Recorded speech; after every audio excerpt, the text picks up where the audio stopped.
এই মুহূর্তে যে খবর আমরা নজর রাখবো সোশ্যাল মিডিয়ায় তোপ শুভেন্দু অধিকারীর। মমতা বন্দ্যোপাধ্যায় মিথ্যেবাদী, মিথ্যে কথা বলছেন, জনগণকে বিভ্রান্ত করার চেষ্টা করছেন। তার কাছে জনগণের কল্যাণের চেয়ে রাজনীতি গুরুত্বপূর্ণ। একই সঙ্গে তিনি লেখেন, সন্দেশখালী একটা উদাহরণ, শাহজাহান শেখ এখনো পলাতক। টিভি শোয়ের শুটিং এ ব্যস্ত মমতা, সোশ্যাল মিডিয়ায় তোপ শুভেন্দু অধিকারীর। আমাদের সঙ্গে ময়ূক রঞ্জন ঘোষ রয়েছে নিউজ রুম থেকে। আমি চলে যাবো সরাসরি ময়ূকের কাছে। ময়ূক, ঠিক কি বার্তা দেওয়ার চেষ্টা করলেন এ রাজ্যের বিরোধী দলনেতা?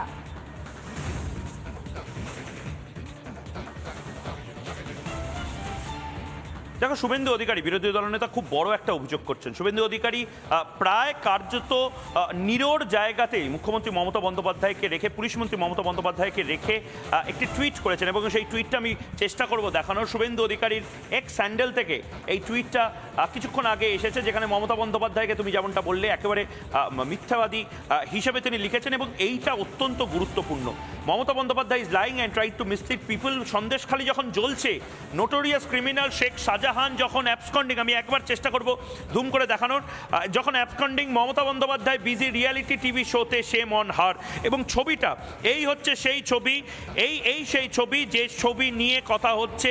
রিয়ালিটি টিভিতে মমতা বন্দ্যোপাধ্যায়, রিয়ালিটি শোতে মমতা বন্দ্যোপাধ্যায়, এবং সেই শোটার নামও দেওয়া হচ্ছে রচনা বন্দ্যোপাধ্যায়। তিনি এই মুহূর্তে রয়েছেন রচনা বন্দ্যোপাধ্যায় ঠিক পাশে মমতা বন্দ্যোপাধ্যায়, রচনা বন্দ্যোপাধ্যায় দুজনে রয়েছেন একটি রিয়ালিটি টিভি শো, অত্যন্ত জনপ্রিয় রিয়ালিটি টিভি শো। রচনা ব্যানার্জি তিনি দীর্ঘদিন ধরে এই রিয়ালিটি টিভি শো করেন, দিদিদের নিয়ে এই রিয়ালিটি টিভি শো করেন। সেখানে মমতা বন্দ্যোপাধ্যায়ের এখনই যেতে হলো, এখনই রেকর্ডিং করতে হলো। মানে মমতা বন্দ্যোপাধ্যায়ের প্রায়োরিটি তিনি সেট করে দিচ্ছেন রিয়ালিটি টিভি শোতে যাওয়ার জন্য।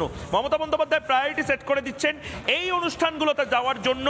কিন্তু সন্দেশখালীর দিদিরা এই যে যারা লাগাতার বলছে যে আমরা নির্যাতিত, আমাদেরকে শেখ শাহজাহান মাঝরাতে তুলে নিয়ে যেত, মাঝরাতে পিঠে বানাতে বলতো, সুন্দর সুন্দর মেয়েদেরকে ডেকে নিয়ে যেত, মমতা বন্দ্যোপাধ্যায় তাদের কাছে যাওয়ার সময়টুকু পান না। যদি এই টুইট সত্যি হয়, যদি এই ছবি শুভেন্দু অধিকারী যে ছবি পোস্ট করেছেন সেই ছবি সত্যি রিয়ালিটি শোতে মমতা বন্দ্যোপাধ্যায় রেকর্ডিং করছিলেন কাল, যখন তুলকালাম হচ্ছে গোটা বাংলাতে, একের পর এক সাংবাদিকের বিরুদ্ধে এফআইআর, সন্তু পানকে টানা হিচড়া করে মধ্যরাতে নিয়ে যাওয়া, ভবানী ভবনে হঠাৎ করে রাতের অন্ধকারে শিফট করে দেওয়া, এত পুলিশ, এই সমস্ত কিছু একদিকে, আর মমতা বন্দ্যোপাধ্যায় অন্যদিকে। মমতা বন্দ্যোপাধ্যায় বেছে নিয়েছেন reality TV show. Mamata Bandyopadhyay বেছে নিয়েছেন রিয়ালিটি টিভি শোতে বিভিন্ন ছোট ছোট খেলার জন্য, বিভিন্ন কম্পিটিশন, ক্যামেরায় টিভিতে কম্পিটিশন করার জন্য। অনেকে বলছেন, বিশেষজ্ঞরা যারা রাজনীতি অনেক দিন ধরে দেখছেন বাংলায়, যে মমতা বন্দ্যোপাধ্যায় আসলে নিউজ চ্যানেলে যেতে ভয় পাচ্ছেন। এখন মমতা বন্দ্যোপাধ্যায় নিউজ চ্যানেলকে ফেস করতে ভয় পাচ্ছেন। মমতা বন্দ্যোপাধ্যায় রিপাবলিক বাংলাকে ফেস করতে, ইন্টারভিউ দিতে হয়তো আড়ষ্ট বোধ করছেন। তার একটাই কারণ, মমতা বন্দ্যোপাধ্যায়কে এই ধরনের শোতে সন্দেশখালী নিয়ে জিজ্ঞেস করা হবে না। এই ধরনের শোতে মমতা বন্দ্যোপাধ্যায়কে জিজ্ঞেস করা হবে না যে সন্দেশখালীর মেয়েদের জাস্টিস কবে দেওয়া হবে। এই ধরনের শোতে মমতা বন্দ্যোপাধ্যায় পুলিশ মন্ত্রীকে জিজ্ঞেস করা হবে না যে শেখ শাহজাহানকে কেন গ্রেপ্তার করা গেল না, সন্তু পানদের তো গ্রেপ্তার করা হচ্ছে। মমতা বন্দ্যোপাধ্যায় আসলে শেখ শাহজাহানদের এর মতন এই মাতব্বর মাফিয়াদেরকে যে আশ্রয় দিচ্ছেন, সেইটা জলের মতন স্পষ্ট হয়ে যাচ্ছে। এবং সেখানে এখন একজন সিটিং চিফ মিনিস্টার, একজন মুখ্যমন্ত্রী, তিনি খবরের চ্যানেল বাদ দিয়ে এখন যাচ্ছেন মনোরঞ্জন চ্যানেলে। মনোরঞ্জনের যে জন্য, এন্টারটেনমেন্টের জন্য যে ধরনের কন্টেন্ট বানানো হয়, সেই কন্টেন্টের শুটিংয়ে নির্দিষ্টভাবে এই যে ফ্রেমটা, এটা শুভেন্দু অধিকারী এই ফ্রেমটা টুইট করেছেন।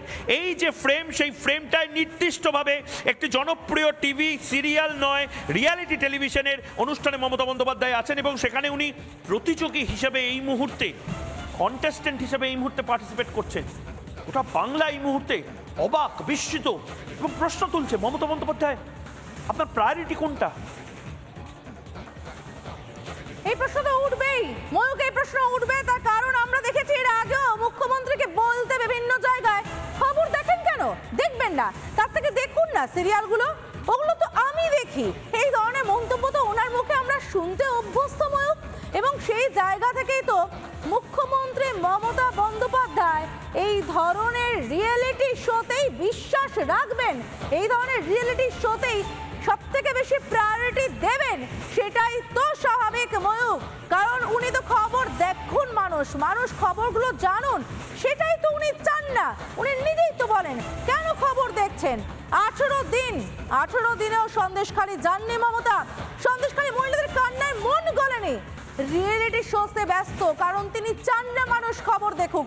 তিনি চান মানুষ তারা সিরিয়াল দেখুক, নাটক, গান, নাচে মেতে থাকুক। নিশ্চয়ই এগুলোর দরকার আছে, বিনোদনেরও প্রয়োজন আছে, কিন্তু কখন? রিয়েলিটি কোনটা?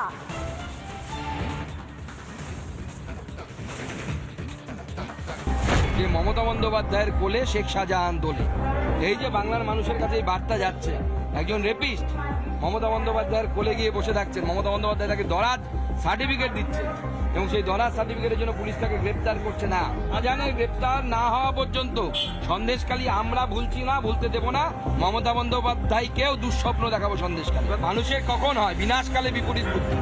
বাংলার মহিলারা ধর্ষিতা হচ্ছে, বাংলার মহিলাদেরকে দিনের পর দিন এইভাবে পিঠে বানানোর নাম করে ডেকে নিয়ে যাওয়া, বিভিন্ন অজুহাতে ডেকে নিয়ে গিয়ে তাদের শ্লীলতাহানি থেকে শুরু করে ধর্ষণ পর্যন্ত করা হয়েছে। সেই রাজ্যের মুখ্যমন্ত্রী সেটাকে সামাল দিতে পারছেন না, তিনি শুটিং করছেন। শেখ শাহজাহানরা পুলিশের ঘেরাটোপে, দুষ্কৃতীদের রাজত্বে, তৃণমূল দুষ্কৃতী পুলিশ এই মাফিয়া রাজত্ব তৈরি করে চালাচ্ছে। ফলে পুলিশের ঘেরাটোপেই শেখ শাহজাহান, এবং এটা বহুদিন ধরেই মুখ্যমন্ত্রীর প্রশ্রয় পেয়েই এটা হয়েছে। ঠিক মুখ্যমন্ত্রী তারা এতবার বলছেন, মুখ্যমন্ত্রী একবার এলাকায় যেতে পারলেন না? আপনি নাচাগানার প্রোগ্রামে যেতে পারেন, মুখ্যমন্ত্রী রিয়েলিটি শোতে যাবেন। যখন সন্দেশখালী জ্বলছে, সন্দেশখালীর মানুষ, মহিলারা যখন অসহায়, তখন উনি সন্দেশখালীতে যাওয়ার ওনার টাইম নেই, তাদেরকে বরঞ্চ অপরাধী দাগিয়ে দিয়ে উনি রিয়েলিটি শোতে গিয়ে বসে থাকবেন। এর চাইতে নির্লজ্জ আর কিছু হয় না। আমি ধিক্কার জানাচ্ছি মুখ্যমন্ত্রীকে।